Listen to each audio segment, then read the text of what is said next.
চিংড়ি মাছের বাটাবাটি আমরা অনেক খেয়েছি। চিংড়ি মাছ দিয়ে লাউ শাক, কুমড়ো শাক, সব রকম শাক দিয়েও বেটেছি এবং সবজি দিয়েও, পটল দিয়ে, যেমন ঝিঙে দিয়ে, যে যেরকম ভাবে আর কি, এরকমভাবে আমরা চিংড়ি মাছ দিয়ে বাটা অনেকেই খেয়েছি।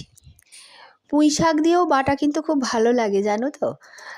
আমার বাড়ির গাছের পুঁই শাক তুলে নিয়ে এসেছি কয়েকটা পাতা।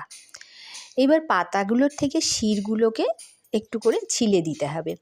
একটু পরিষ্কার করে নিলাম পাতাগুলোকে, তারপর পাতাগুলোকে কেটেও দিতে পারো, আমি এখানে গোটাই দিয়েছি কারণ এটাতে তো বাটবো, তাই জন্য গোটা পাতাই দিলাম।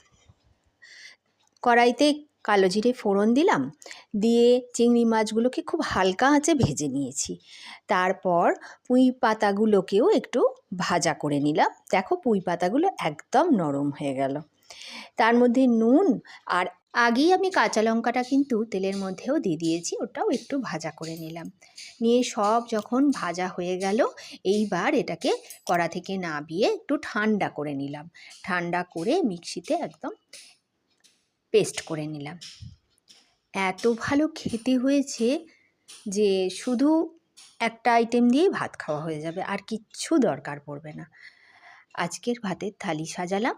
দেখো আজকে আর কিচ্ছু রান্না করিনি, ভাত আর এই পুঁই শাকের চিংড়ি বাটা পুঁই শাক দিয়ে।